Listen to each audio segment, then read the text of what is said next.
So the first story I wanted to get to was Michigan. Michigan, after all that. And by the way, of course, Jim Harbaugh, this is a part of that news, suspended for 3 games, sort of. So suspended in so much as he won't be coaching those games. However, he will be coaching the entire rest of the week. So it's basically the exact same punishment he received earlier in the year where he couldn't coach against East Carolina, UNLV, and Bowling Green. Big freaking deal, okay? To me, this punishment is such a nothing. It tells me one thing, okay? It tells me Michigan State should have been doing the same dang thing that Michigan was doing, okay? Because if that's the punishment, if the punishment is 3 games where your head coach is just not on the sideline, but you get into game plan, you get in the entire rest of the week for game prep and all that, which is basically all the work that he needs to do anyway. Like, okay, fine. Like that to me is nothing. But you talk to Michigan fans, you talk to the players and the coaches, you would have thought, Jim Harbaugh, died in a car crash or something. Like, it's ridiculous to me, the victim mentality that Michigan has. It's like, guys, you got caught cheating and you're upset that the Big Ten is like, oh, well, maybe we should do something about the guy who's ostensibly in charge.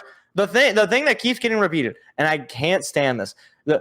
Jim didn't know. The Big Ten, they said they don't have any evidence that said that Jim knew.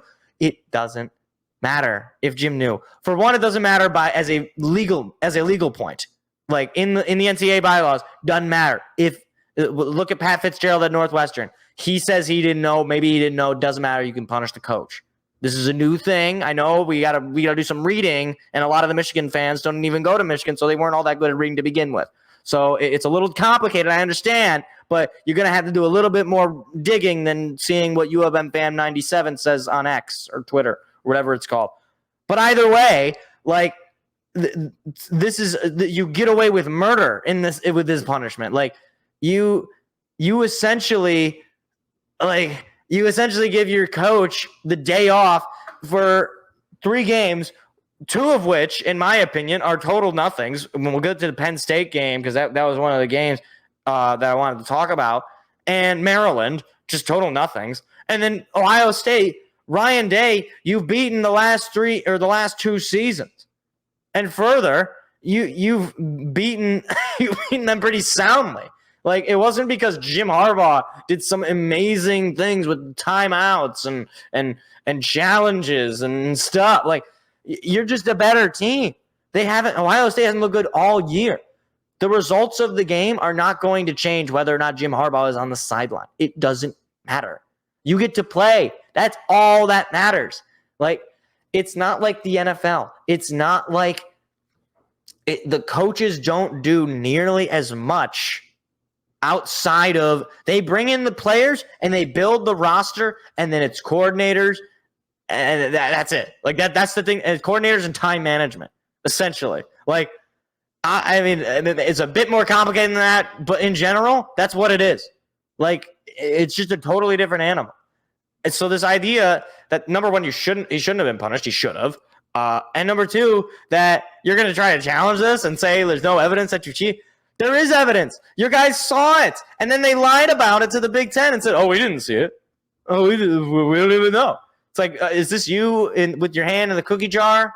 And it's like, no, that's not me. Well, it says on your shirt, I am from U of M, and it says your name on it and everything. No, I don't even know what that is. It's like, look, Michigan is playing as like the mob. Just deny until you die.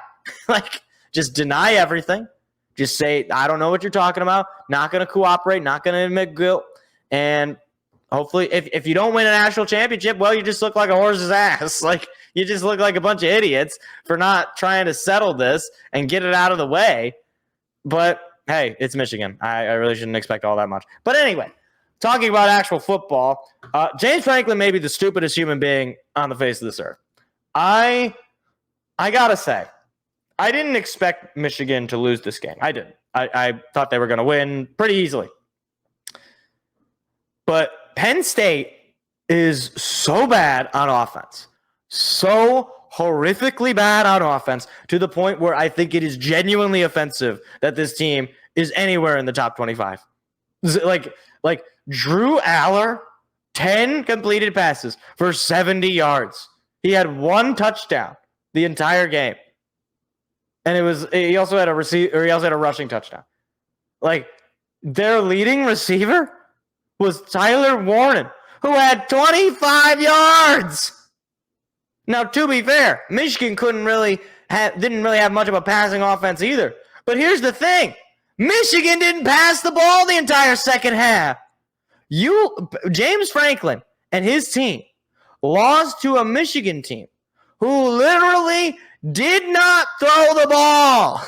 Like, they said, all right, we're up by 1 score. Well, this game's over. Like, that's basically what they did until the clock was eaten away and there was nothing left that they could do, and they just pooped in your cereal. Then by the time that you had a shot, they were just like, all right, fine, we'll score 1 touchdown. Blake Corum, go ahead, just score it, and then that'll be it. It's like, I can't do this. I can't do this with this team. I never believed in Penn State, for one. And I never understood the entire season why Penn State was like, oh, this is going to be a tough game. This is going to be tough. It's like, no, it really wasn't. Like, and I can't say that I'm all that impressed with Michigan in that regard either, because when you're playing a team where their quarterback can't throw for more than 100 yards and they can't throw the ball and they can't do anything, like, yeah, you're going to win the game. I don't care. If you can win a college football game in a, generally speaking, no weather conditions that were of any major concern, and you can win it by scoring 24 points, you're going up against a MAC team's offense. Like, it's nothing. There is nothing about this Penn State win that I can say that I'm like, oh, well, now I know Michigan's like battle tested.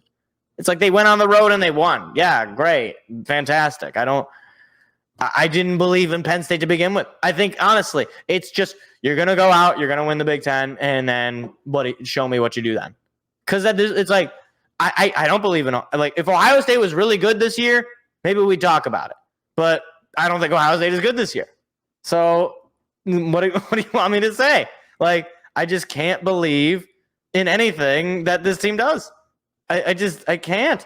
And I also can't believe in Penn State. Like, they're just not a good team. Like, I could go on and on about this, but I just can't believe this. J.J. McCarthy threw the ball 8 times. 8 times. That is criminal. Okay? Criminal. Hey there, what you just watched was actually a clip from a larger show that we do every Tuesday night. What are you doing Tuesday night? Go ahead and hit the subscribe button and the like button so that you don't miss out on any more of our weekly shows every single Tuesday at 7 p.m. Eastern Standard Time. Hope to see you there.